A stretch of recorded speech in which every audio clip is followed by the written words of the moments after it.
Bapak, Ibu, serta saudara sekalian yang dikasihi Tuhan Yesus Kristus, selamat hari Minggu dan selamat berjumpa kembali dalam ibadah online di GKI Purbalingga.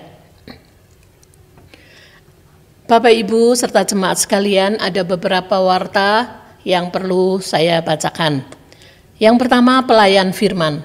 Yang melayani firman Tuhan dalam ibadah online pada hari ini, Minggu 29 November 2020, dilayani oleh Pendeta Adon Sukmana, SSI Teol, dari GKI Gatot Subroto Purwokerto. Menggunakan liturgi khusus masa Advent Natal 2020 dari LPPS Sinode GKI SW Jateng. Yang kedua, pulang ke rumah Bapa di surga. Telah pulang ke rumah Bapa di surga seorang anggota jemaat kita, yaitu almarhum Bapak Pratiknyo atau Bapak Nyo Hoseng. Pada hari Senin 23 November 2020 di Solo, dan telah dilaksanakan kebaktian Bidstone penghiburan yang dipimpin oleh Pendeta Mungki Aditya Sasmita dari GKI Sangkrah Solo. Jenazah telah dikremasi pada hari Rabu 25 November 2020 di Krematorium Delingan Karanganyar dan dilayani oleh Saudara Galilea Dinar Asta Pradiksa, SSI Teol dari UKDW Yogyakarta. Majelis Jemaat beserta anggota Jemaat GKI Purbalingga turut berduka cita yang sedalam-dalamnya. Yang ketiga, Thanksgiving tahun 2020. Karena begitu besar kasih Allah kepada kita semua melalui berkat-berkat-Nya yang dilimpahkan kepada kita sepanjang tahun 2020 ini, maka marilah kita menyatakan rasa syukur kita kepada Tuhan melalui persembahan Thanksgiving tahun 2020. Persembahan Thanksgiving tahun 2020 diperuntukkan untuk furniture pastori GKI Purbalingga. Amplop Thanksgiving bisa diambil di kantor gereja GKI Purbalingga. Terima kasih atas dukungan Bapak, Ibu, Saudara sekalian. Kiranya Tuhan memberkati kita semua. Sekian warta lisan yang perlu dibacakan. Atas perhatian Bapak, Ibu, kami ucapkan terima kasih. Jemaat yang dikasihi Tuhan, bersama gereja di seluruh dunia, pada hari ini kita memasuki Minggu Advent yang pertama. Menandai dimulainya Minggu Advent yang pertama, marilah kita ikuti prosesi penyalaan lilin Advent. Lilin pertama, simbol pengharapan. Seperti sabda Nabi, Taruk dari pangkal Isai akan terbit, dan ia akan bangkit untuk memerintah bangsa-bangsa. Dan kepadanyalah bangsa-bangsa akan menaruh harapan. Roma 15 ayat yang ke-12. Minggu Advent ini mengingatkan kita akan kedatangan Kristus Sang Penebus. Marilah kita menantikannya dengan penuh harap sambil mempersiapkan diri dalam pertobatan agar layak menyambut Dia. Semoga Allah sumber pengharapan memenuhi kamu dengan segala sukacita dan damai sejahtera dalam iman kamu, supaya oleh kekuatan Roh Kudus kamu berlimpah-limpah dalam pengharapan. Roma 15 ayat yang ke-13.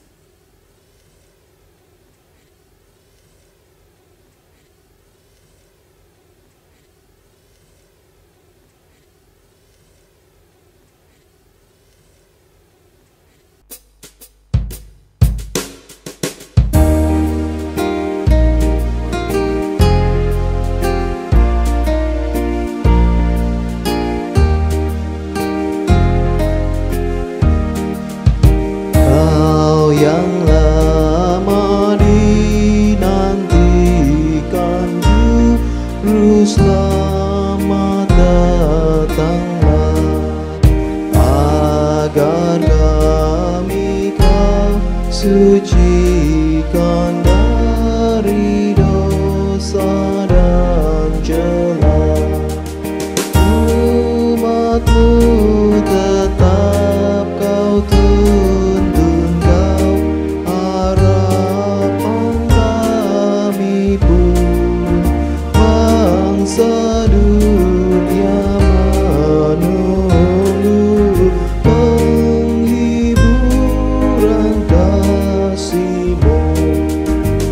Raja mulia kau lahir bagai anak yang lembut, agar kami kau ajari kasih kerajaan-Mu. Pimpin kami oleh Roh-Mu, hati pun berindahlah, dan demi korban darah-Mu berilah damai yang bakal. Jemaat Tuhan terkasih, kita awali ibadah kita dengan iman dan percaya kita bahwa ibadah ini hanya dapat terjadi dalam pertolongan kita yang datang dalam nama Tuhan yang menciptakan langit dan bumi. Amin. Kasih karunia dan damai sejahtera menyertai saudara. Dan menyertai saudara juga.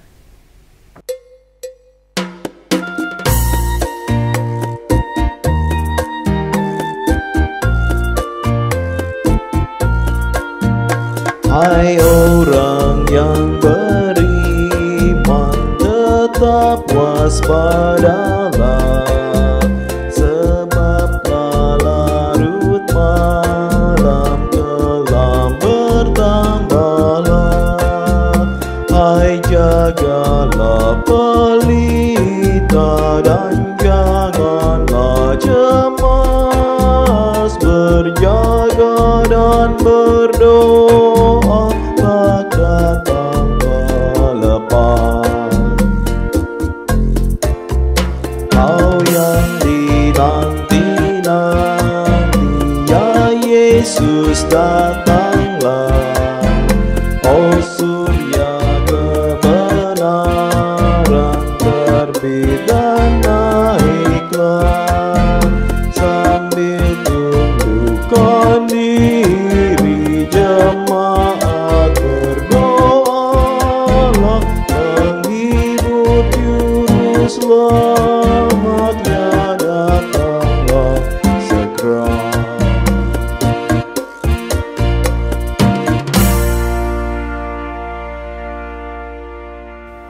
Siapakah kami ini ya Tuhan, sehingga Kau anggap layak duduk di hadapan-Mu mengenakan sepatu? Bukankah kami ini tanah liat yang Engkau bentuk serupa dengan gambar-Mu? Terlalu mulia Engkau menempatkan kami di hadapan-Mu, sementara kami tahu beribu dosa pelanggaran kami membuat-Mu malu. Di depan Tuhan Yesus,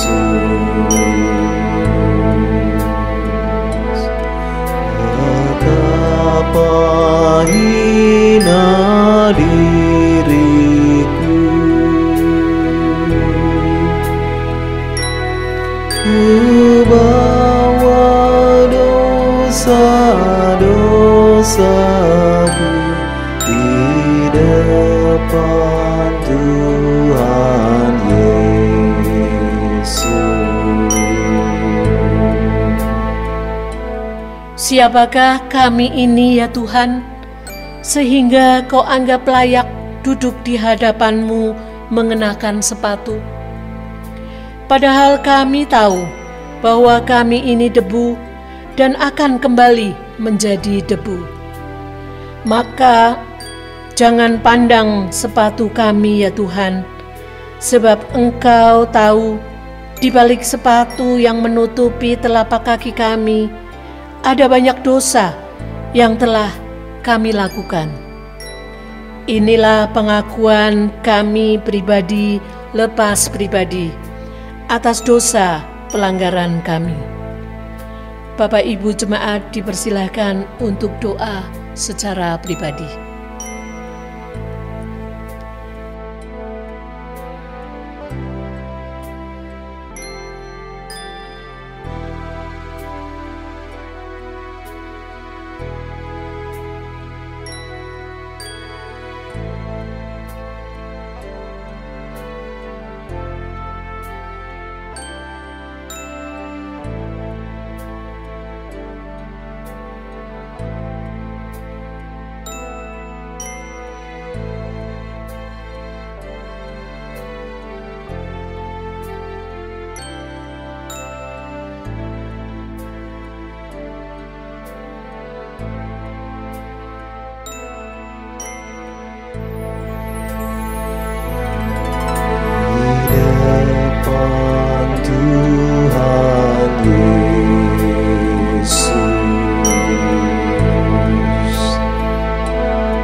Bersungkur karena dosaku,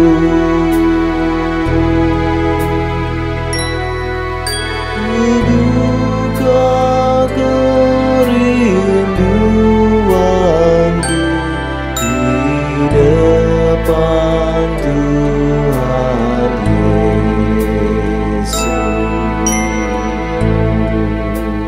Seperti sabdamu saat anak manusia datang kembali membelah langit, lalu turun dari awan-awan gelap yang menutupi bumi. Saat semua itu terjadi, janganlah lupakan kami. Ya Tuhan, ampunilah dosa pelanggaran kami, dan terimalah taubat kami. Tuhan Yesus, ku insaf akan salahku, bertobat kini hatiku di depan Tuhan Yesus.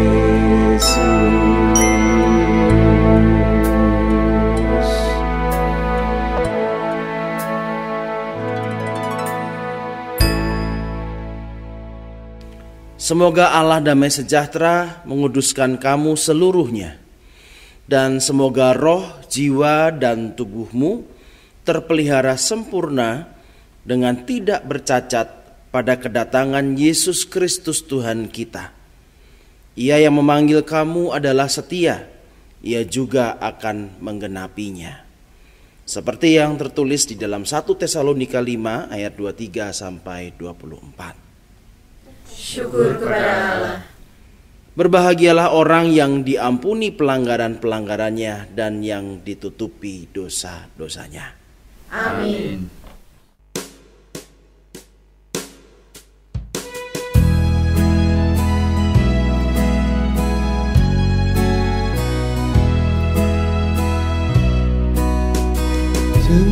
Yesusku juru selamatku, Tuhanku mukalisku, tumpuan pengharapanku dan perisai perlindunganku.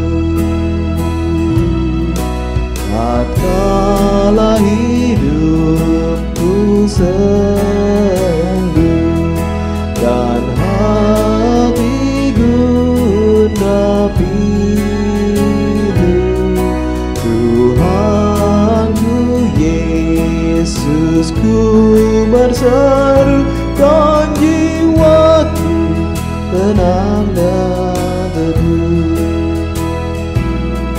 Setia Setiap langkahku tempuh, ku toleh Tuhanku.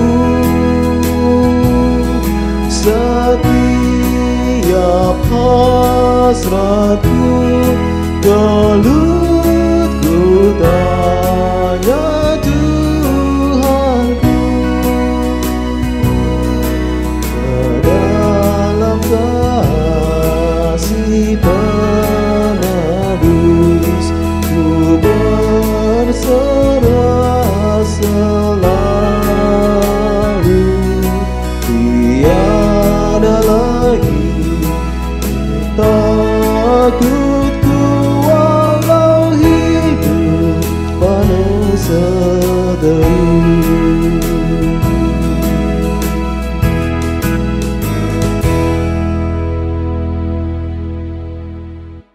Mari kita meminta pertolongan Roh Kudus di dalam pelayanan firman pada hari ini. Mari kita berdoa. Ya Tuhan, saat ini kami membuka hati, kiranya Engkau sendiri yang boleh berbicara kepada kami. Berkati hamba-Mu, agar hamba-Mu yang penuh dengan segala kekurangan dan cacat celah ini boleh dipakai oleh Tuhan untuk menyampaikan kebenaran firman Tuhan. Terima kasih ya Bapa, bersabdalah, karena setiap kami siap mendengarkan Tuhan berbicara. Amin. Jemaat Tuhan yang terkasih, permenungan kita pada hari ini terambil dari Injil Markus pasal 13 ayat 24 sampai ayat 37. Injil Markus pasal 13 ayat 24 sampai 37 ini bercerita tentang akhir zaman yang diceritakan oleh Tuhan Yesus. Bapak Ibu yang dikasihi Tuhan, izinkanlah saya membacakan Injil Markus 13 ayat 24 sampai 37 ini dalam versi bahasa Indonesia masa kini atau Alkitab bahasa Indonesia sehari-hari. Inilah Injil Yesus Kristus menurut Markus pasal 13 ayat 24 sampai ayat 37 versi bahasa Indonesia masa kini.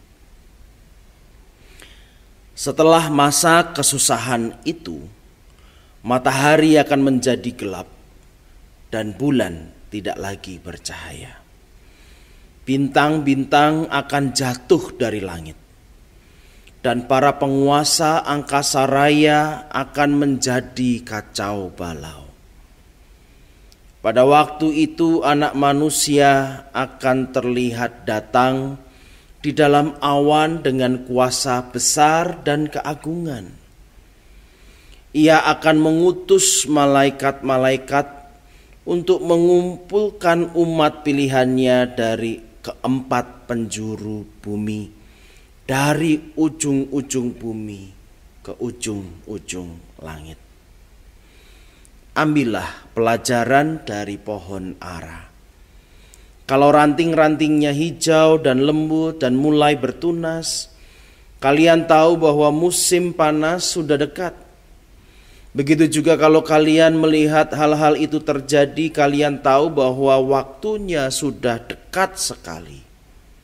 Ketahuilah, semua peristiwa ini akan terjadi sebelum orang-orang yang hidup sekarang ini mati semuanya. Langit dan bumi akan lenyap, tetapi perkataanku tetap selama-lamanya. Meskipun begitu, tidak seorang pun tahu kapan harinya atau kapan jamnya. Malaikat-malaikat di sorga tidak, dan anak pun tidak. Hanya Bapa saja yang tahu. Jadi kalian harus berjaga-jaga dan waspada, sebab kalian tidak tahu kapan waktunya. Keadaannya ibarat seorang yang meninggalkan rumahnya lalu pergi ke tempat yang jauh. Ia menyuruh pelayan-pelayannya mengurus rumah dan memberi tugas kepada mereka masing-masing. Kepada penjaga pintu ia berpesan supaya berjaga baik-baik. Sebab itu kalian harus berjaga-jaga, sebab kalian tidak tahu kapan tuan rumah itu akan kembali. Mungkin pada sore hari, mungkin pada tengah malam, mungkin pada waktu subuh, atau mungkin pada waktu matahari terbit. Kalau ia datang tiba-tiba, janganlah sampai ia menemukan kalian sedang tidur. Apa yang kukatakan ini kepadamu, kukatakan juga kepada semua orang. Berjaga-jagalah. Jemaat Tuhan, demikianlah Injil Tuhan kita Yesus Kristus. Kita yang disebut sebagai orang yang berbahagia adalah kita yang mendengar sabda Tuhan dan melakukannya dalam kehidupan hari lepas hari. Maranatha. Maranatha, Maranatha, Maranatha.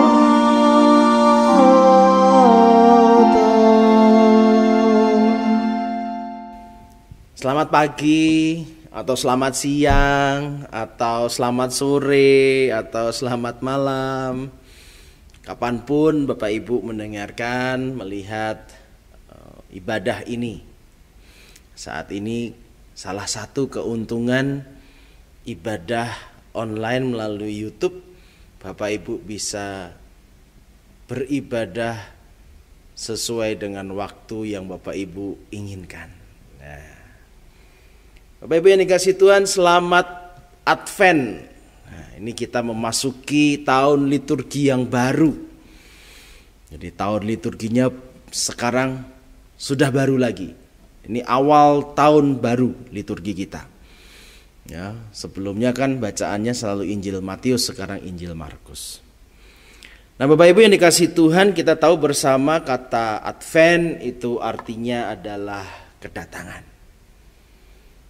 2 minggu di awal kita akan mencoba merayakan atau menghayati bagaimana kedatangan Tuhan Yesus yang kedua nanti.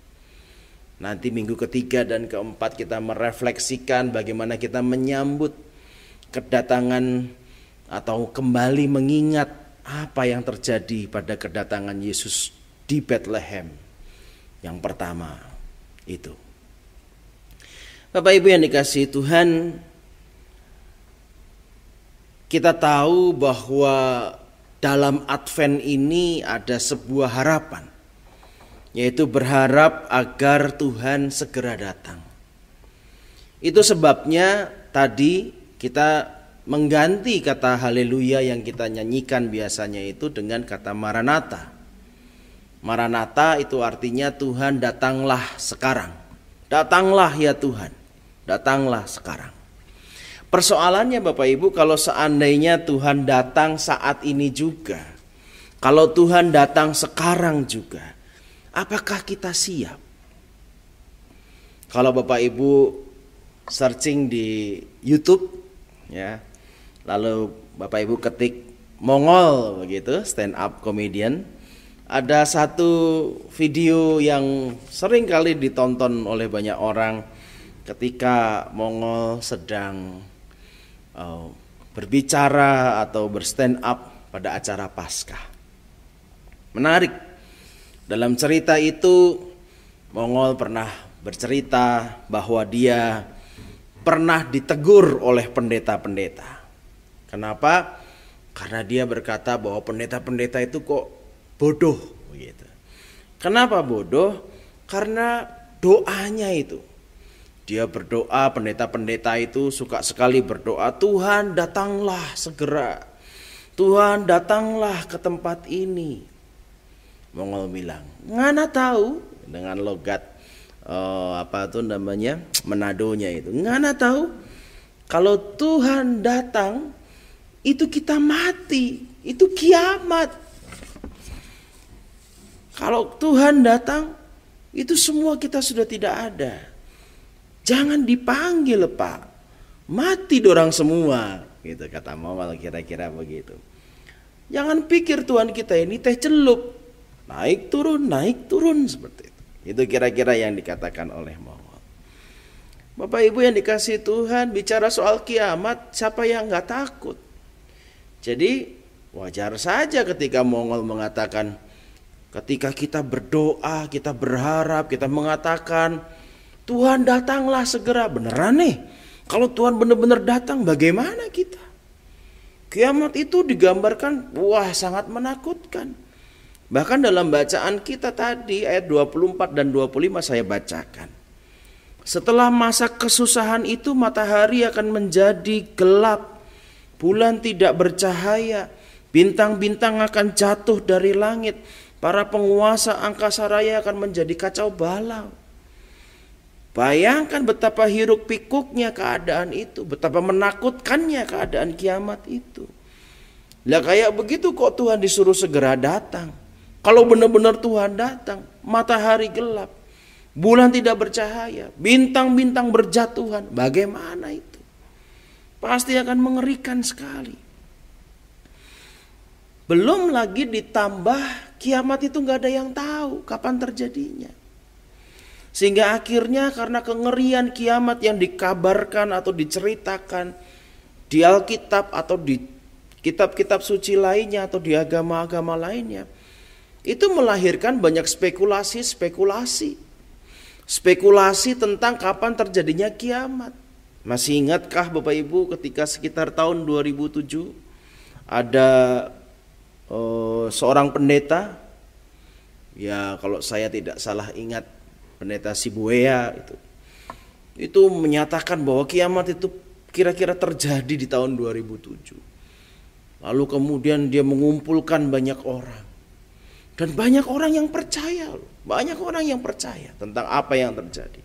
Sampai sekarang kiamat tidak terjadi.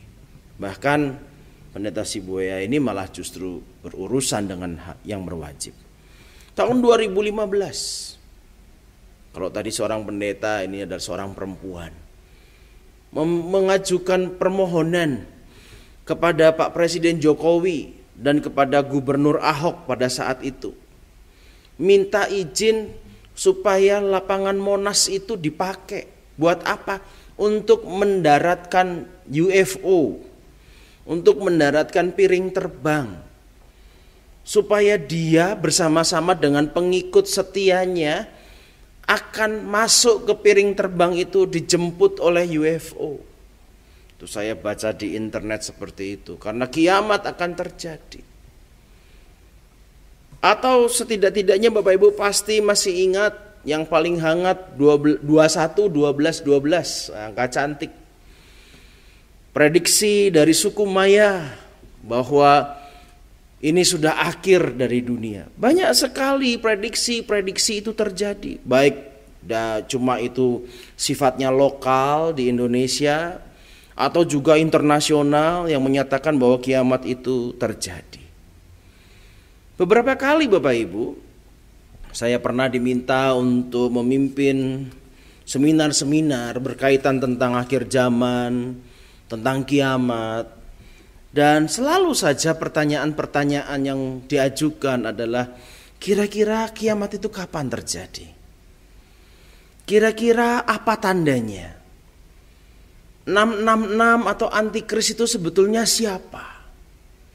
Banyak sekali spekulasi itu, sehingga saya menyimpulkan ketika kita bicara soal kiamat, tentang akhir zaman, tentang kedatangan Tuhan untuk kedua kali, fokus kita adalah berpikir bila mana itu terjadi. Kapan itu terjadi? Bagaimana itu nanti terjadinya? Dan itu membuat kita semakin takut untuk menyongsong kiamat. Ya siapa sih yang gak takut? Tetapi Bapak Ibu yang dikasihi, itu bukan tujuan. Ketika Tuhan Yesus menyatakan bahwa akan ada akhir zaman, nanti akan ada kedatangan Tuhan yang kedua kali, itu bukan tujuan supaya kita menjadi takut. Harusnya pertanyaannya bukan terfokus pada bila mana itu terjadi, kapan, bagaimana.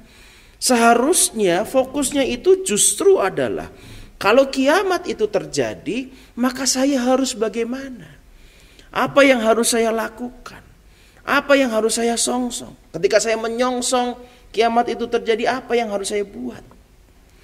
Bapak Ibu yang dikasihi Tuhan, dalam bacaan kita setidak-tidaknya saya ingin men-sharingkan 3 hal tentang fakta kiamat itu, supaya kita tidak lagi terus diombang-ambingkan dengan apa yang terjadi, apa yang kita pikirkan, sehingga akhirnya kita menjadi takut. Kita lihat ayat yang ke-32 Bapak Ibu. Saya akan bacakan untuk kita semua. Di sana dikatakan begini. Meskipun begitu, tidak seorang pun tahu kapan harinya atau kapan jamnya. Malaikat-malaikat di sorga tidak, dan anak pun tidak. Hanya Bapa saja yang tahu. Fakta pertama, tidak seorang pun tahu. Jadi kalau ada orang menyatakan bahwa dia tahu, dia mendapat penglihatan, dia mendengar sesuatu, dia mendapatkan sebuah ilmu pengetahuan tertentu, Alkitab sudah dengan tegas mengatakan tidak ada seorang pun tahu kapan Allah datang kedua kali. Kapan Yesus Tuhan kita itu datang kedua kali. Tidak ada seorang pun tahu. Tidak ada yang tahu kapan harinya. Tidak ada yang tahu kapan jamnya.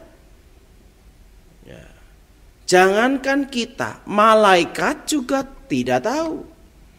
Jangankan malaikat, anak pun juga tidak tahu. Hanya Bapa saja yang tahu. Jadi kalau ada orang yang tahu kapan kiamat itu terjadi dan dia mengklaim dia tahu, berarti dia lebih dari malaikat. Bahkan dia lebih daripada sang anak. Apakah memang ada orang seperti itu? Tidak. Jadi jangan dengarkan ketika orang mengatakan, wah ini kiamat begini, kiamat begitu, kiamat hari ini, kiamat masih jauh, oh kiamat sudah sangat dekat, oh kiamat besok, oh kiamat 100 tahun lagi. Tidak ada. Tidak ada seorang pun yang tahu. Ya. Kalau dia mengklaim bahwa dia tahu, berarti dia lebih hebat daripada malaikat. Dia lebih hebat daripada sang anak itu sendiri. Jadi bukan itu tujuan kita untuk mencari tahu kapan waktu, hari atau jamnya. Itu fakta yang pertama. Fakta yang kedua Bapak Ibu, di dalam bacaan kita, kiamat itu digambarkan justru adalah kiamat yang sudah terjadi dan sedang terjadi dan juga akan terjadi. Apa maksudnya itu? Saya akan bacakan ayat yang sebentar, ini kayaknya ada yang salah ya. Ayat yang ke 30 ya, ayat yang ke 30. Oke, saya akan bacakan ayat yang ke 30. Sana dikatakan begini. Ketahuilah, semua peristiwa ini akan terjadi sebelum orang-orang yang hidup sekarang ini mati semuanya. Oke. Ayat yang ke-30, saya ulangi lagi. Ketahuilah, semua peristiwa ini akan terjadi sebelum orang-orang yang hidup sekarang ini mati semuanya. Jadi di ayat 30 ini Tuhan mengatakan bahwa matahari yang gelap, bulan yang tidak bercahaya, bintang yang jatuh, penyakit, lalu kemudian gempa bumi, bencana alam, perang, penganiayaan, semuanya itu semuanya akan terjadi seluruhnya. Semuanya pasti akan terjadi seluruhnya sebelum orang-orang yang hidup sekarang ini tuh kapan? Sekarang ini bukan sekarang zamannya kita. Sekarang ini adalah zamannya Tuhan Yesus. Dalam terjemahan baru dikatakan angkatan ini. Berarti angkatannya pada waktu Tuhan Yesus hidup. Nah persoalannya Bapak Ibu, kalau kita melihat angkatan Tuhan Yesus hidup, apakah ada orang yang masih hidup pada zaman angkatannya Tuhan Yesus sampai saat ini? Tidak ada. Berarti ketika angkatannya Tuhan Yesus itu sudah tidak ada semua, berarti bahwa kalau semua orang itu sudah berlalu, Berarti kalau semua orang itu semuanya sudah mati semuanya, berarti semua yang dianggap kiamat itu yang diceritakan oleh Tuhan Yesus sudah terjadi. Tetapi memang terjadinya belum paripurna. Yang ingin saya katakan di sini Bapak Ibu, bahwa setiap kita saat ini selalu sedang, sudah, dan akan mengalami kiamat itu. Contohnya apa yang kita alami saat ini? COVID-19. Kita mengatakan bahwa COVID-19 itu adalah penyakit yang luar biasa mengerikannya, wabah yang luar biasa mengerikannya, dan ini adalah sebuah tanda kiamat. Ini adalah sebuah tanda bahwa akhir zaman semakin dekat. Persoalannya dunia kita ini bukan cuma ngalamin COVID-19. Bencana, penyakit, wabah, pandemi bukan terjadi baru-baru saja, baru-baru sekarang ini.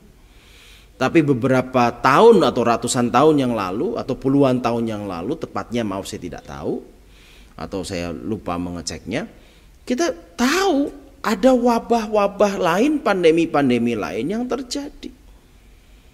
Sebut saja pandemi Black Death misalnya, atau pandemi-pandemi lagi yang lain. Ini bukan pertama kalinya terjadi pandemi. Artinya dengan kata lain, dulu sudah, sekarang sedang, dan mungkin akan datang nanti, kita pun juga akan mengalami, dunia ini akan mengalami pandemi juga. Jadi kiamat itu terus menerus, tapi pada saatnya nanti ketika sang anak itu datang untuk kedua kalinya, disitulah paripurna, disitulah sempurna adanya. Kiamat itu, akhir zaman itu, atau kedatangan yang kedua kali itu sungguh sempurna adanya. Jadi dengan kata lain Bapak Ibu, bukan berarti kita kemudian justru harus ketakutan, tapi justru malah harus bersiap bahwa kapanpun itu akan terjadi. Fakta ketiga yang akan saya katakan Bapak Ibu, kiamat itu justru kalau kita perhatikan baik-baik adalah hari yang indah bagi mereka yang percaya. Betul dia begitu menakutkan, tetapi hari yang indah bagi mereka yang percaya. Bapak Ibu, di sana dikatakan bahwa pada waktu itu, saya akan bacakan ayat 26 dan 27. Pada waktu itu anak manusia akan terlihat datang dalam awan dengan kuasa yang besar dan keagungannya. Ia akan mengutus malaikat-malaikat untuk mengumpulkan umat pilihannya dari keempat penjuru bumi, dari ujung-ujung bumi ke ujung-ujung langit. Semua anak-anaknya yang tetap taat, tetap setia, mereka yang adalah pilihan-pilihannya, yang menjaga apa yang dipercayai itu, apa yang diyakini itu akan dikumpulkan. Di sanalah kita akan melihat kebahagiaan, keagungan Tuhan kita. Jadi justru kiamat itu, Yom Adonai itu, hari Tuhan itu adalah sesuatu yang ditunggu oleh orang-orang yang taat, orang-orang yang setia, orang-orang yang beriman kepada Tuhan. Bukan kemalangan besar begitu. Makanya juga sempat diingatkan, berjaga-jagalah supaya hari Tuhan itu tidak datang kepadamu seperti jerat, seperti sebuah hukuman, tetapi justru sebagai sebuah hadiah. Bapak Ibu yang dikasihi Tuhan, ayat 28, tiba-tiba Tuhan Yesus memberikan sebuah perumpamaan yang menarik. Perumpamaan apa itu? Perumpamaan tentang pohon ara. Ambillah pelajaran dari pohon ara. Kalau ranting-rantingnya hijau dan lembut dan mulai bertunas, kalian tahu bahwa musim panas sudah dekat. Bapak Ibu yang dikasihi Tuhan, kenapa Tuhan Yesus ambil pohon ara? Kenapa enggak pohon lain yang dipakai untuk perumpamaannya? Kita tahu pohon ara ini punya banyak cerita di dalam Alkitab. Ya.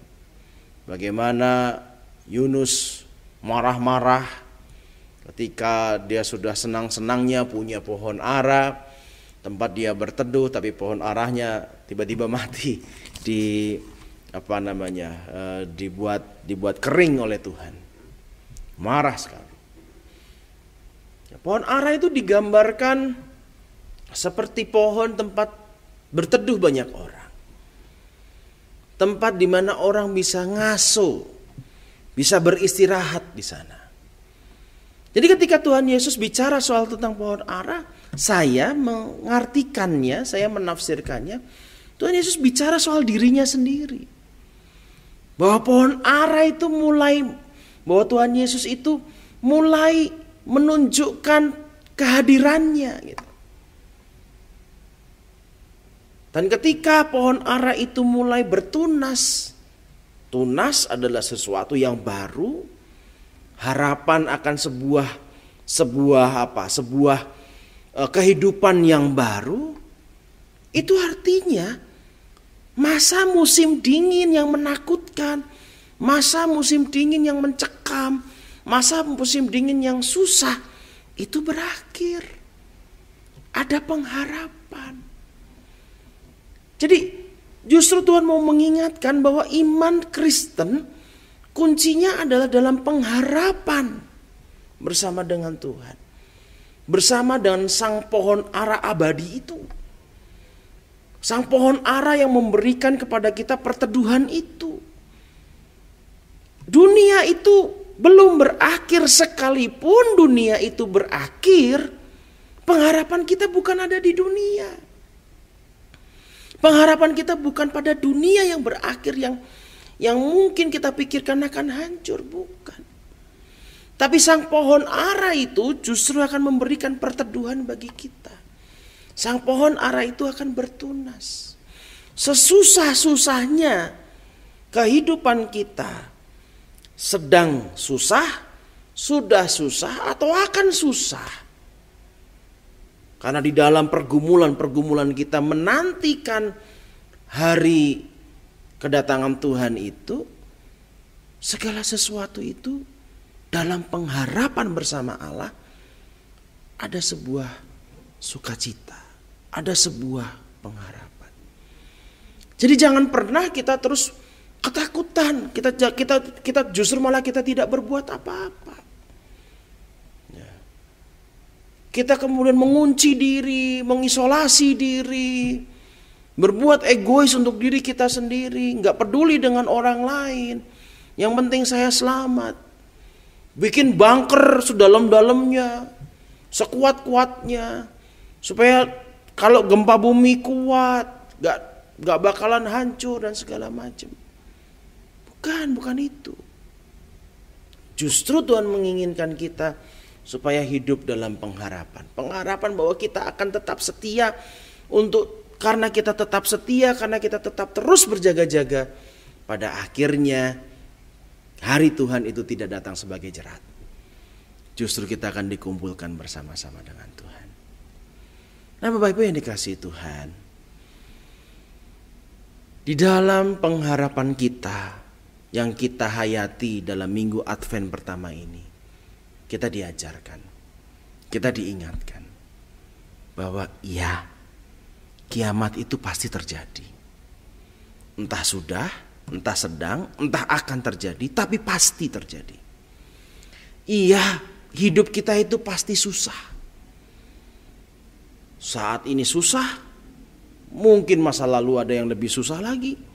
Mungkin masa depan kita akan mengalami kesusahan yang lebih susah lagi.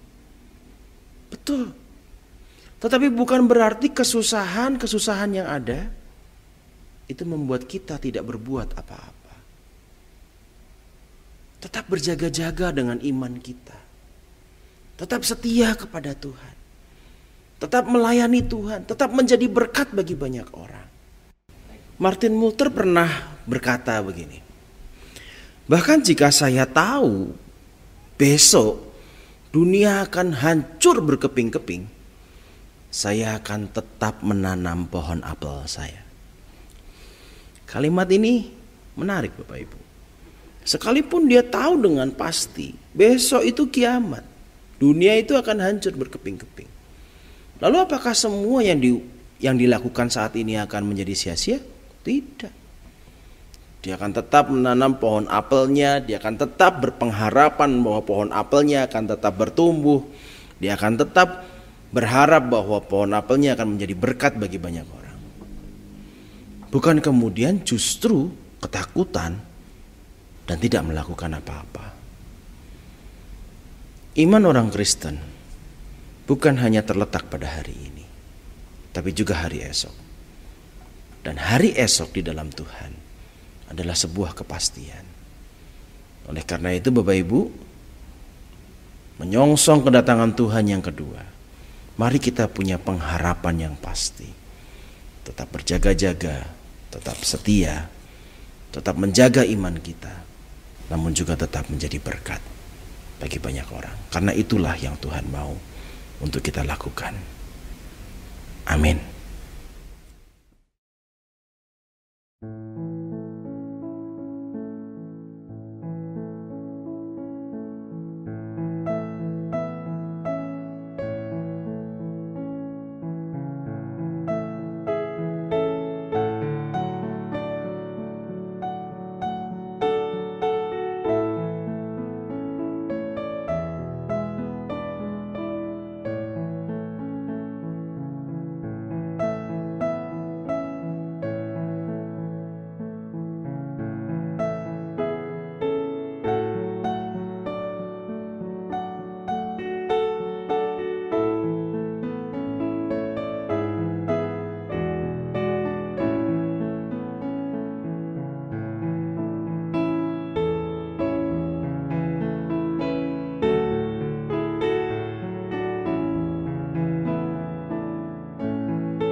Dengan meletakkan genggaman tangan kanan pada dada kiri sebagai tanda keteguhan dan kesediaan kita mempertaruhkan iman bersama umat Tuhan di sepanjang abad dan tempat.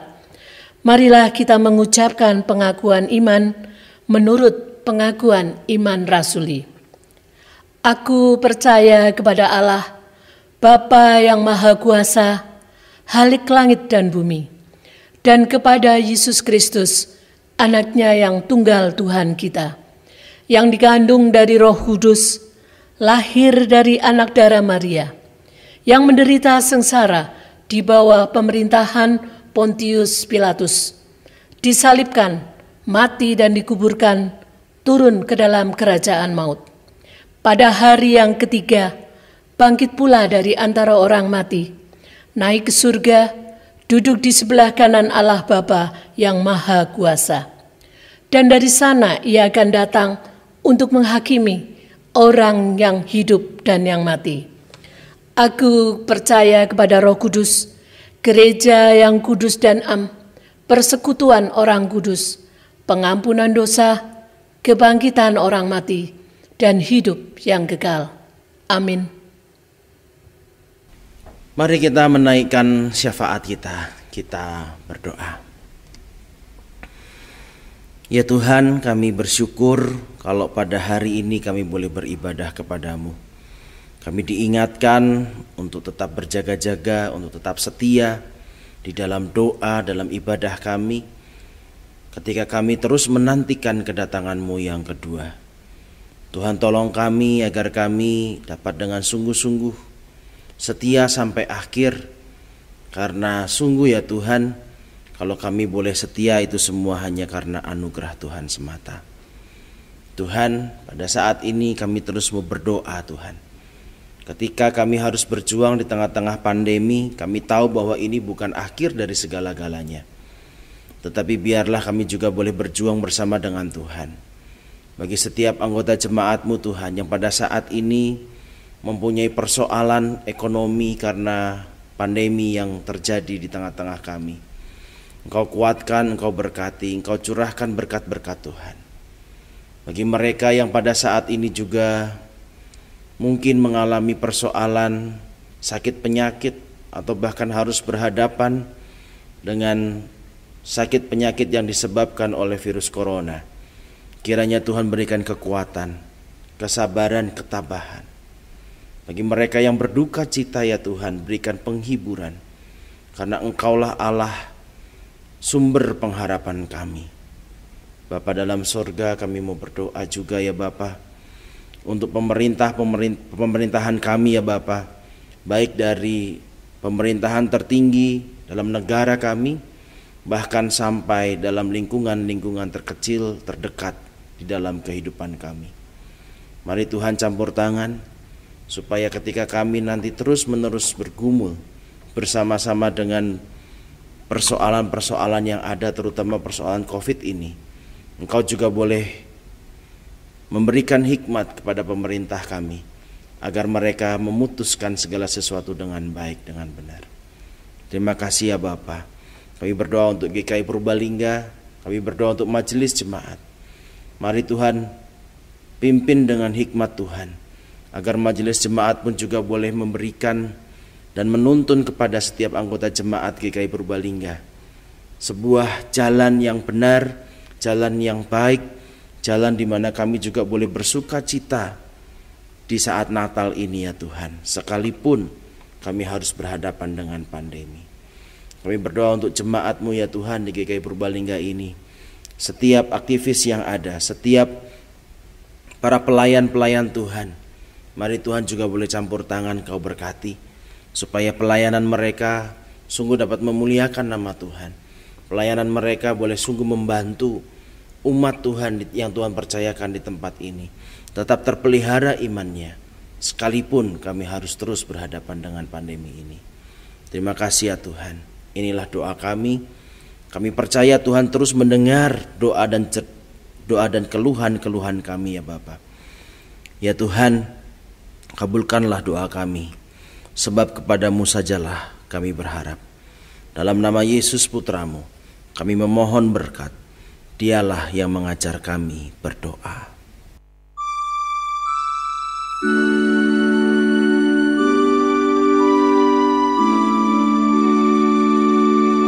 Bapa kami yang ada di sorga, dikuduskanlah nama-Mu, datanglah kerajaan-Mu, jadilah kehendak-Mu di bumi seperti di sorga.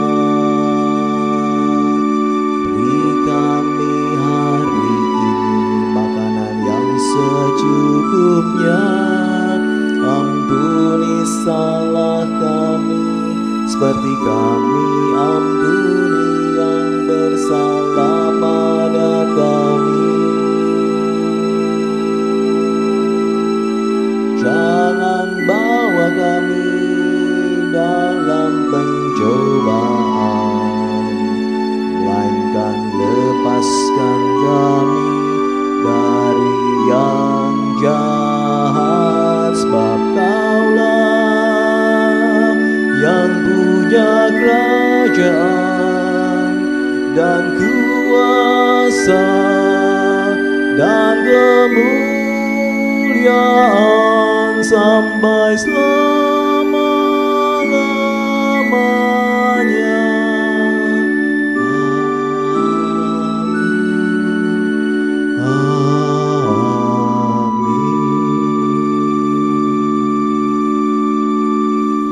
Marilah kita menyatakan syukur kepada Tuhan dengan membawa persembahan berdasarkan pengajaran Alkitab yang terdapat di dalam 1 Petrus 2 ayat yang kelima. Dan biarlah kamu juga dipergunakan sebagai batu hidup untuk pembangunan suatu rumah rohani bagi suatu imamat kudus, untuk mempersembahkan persembahan rohani yang karena Yesus Kristus berkenan kepada Allah.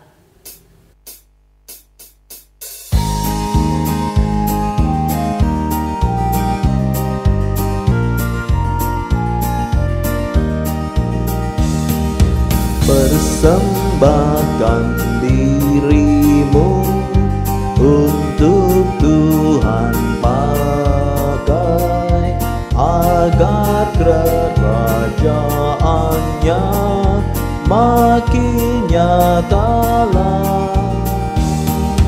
Damai dan sejahtera diberikan Tuhan. Bawa persembahanmu, tanda sukacitamu. Bawa persembahanmu, ucaplah syukur.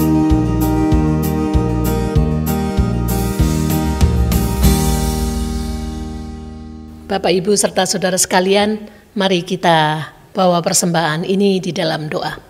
Mari kita berdoa. Tuhan Bapa di surga, kami mengucap syukur Tuhan, karena Tuhan sudah memberi kesempatan kepada kami, sehingga kami boleh mempersembahkan persembahan ini. Kiranya Tuhan menerimanya, Tuhan berkati, dan Tuhan sucikan persembahan ini.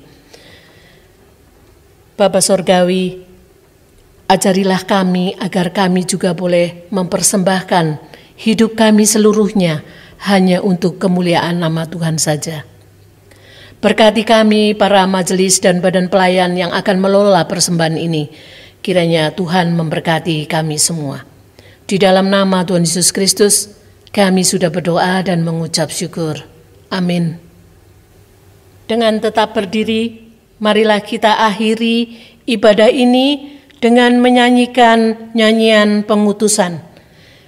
Dari KJ 84, bait yang pertama dan ketiga.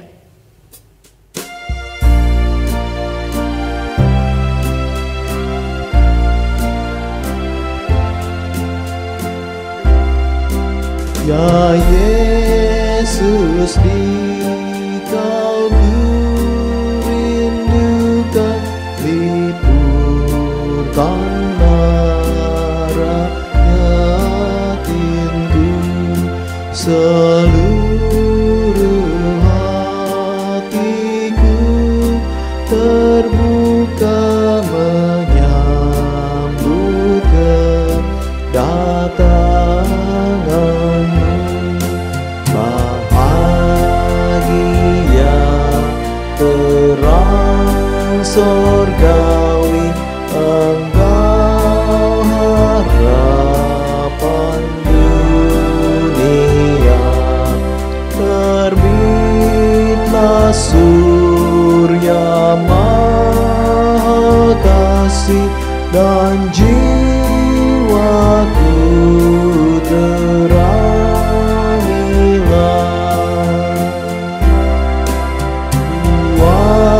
Puaskanlah ya Juru Selamat seluruh kerinduanku, dengan rendah jernih dan taat hati, ku siap bagimu. Hendak padamu ku abdikan perananku di dunia. Cemas dan duka Kau singkirkan, ya Yesus, mari masuklah.